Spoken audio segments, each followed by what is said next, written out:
Now, for these questions, one of the things that you can do is you can use the idea of this is your number of choices and 2 is your number of spaces, and you could guess and check and figure this out.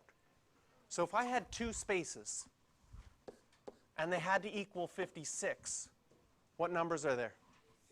8, 7. Good. So n would have to equal 8. Now on your exam, they'll never give you full marks for this. It's a nice way to check, but they're going to ask the same question, and they're going to add the word algebraically here. So you have to show that you understand how the formula works and how to work with the formula. So first of all, NP2 equals 56. What you'll do is you'll go to your formula sheet and say, what does the formula NP2 look like? It looks like n factorial over n minus 2 factorial would equal 56.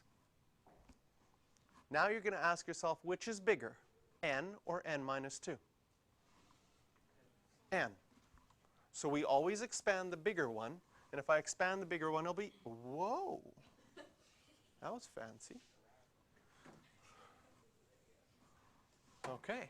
N times by 1 less would be n minus 1, times by 1 less would be n minus 2. And once I get to n minus 2, I'm going to stop because that's identical to what would be on the bottom.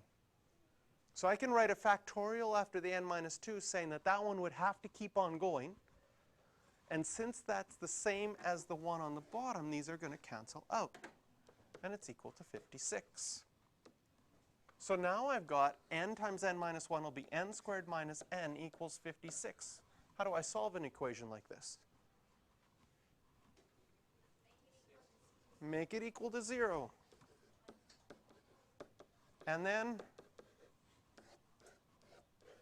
factor. n minus 8 plus 7, n equals 8, n equals negative 7. And factorials can never be negative. Our definition for our factorials, we had 0 factorial, it's the smallest one. And then all the other ones were bigger, n bigger than 1. And we looked only at integers. So the answer is only n equals 8. So when they asked for an algebraic, they're wanting you to find 8, they're wanting you to find negative 7 and cross it out. Now in part B,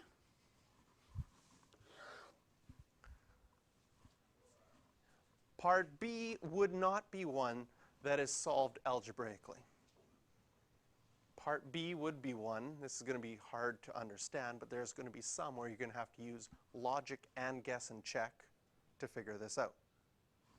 It needs to equal 20. Is one space going to be enough? No. Is 2 spaces going to be enough? Yes. So r is equal to 2.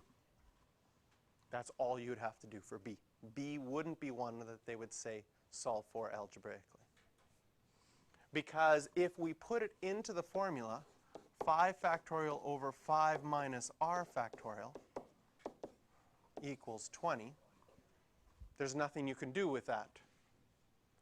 The 5 is bigger, so you'd have to say, well, then it's 5 times 4, that makes 20, and you'd figure out your 2 spaces that way anyways. Okay, question number 10.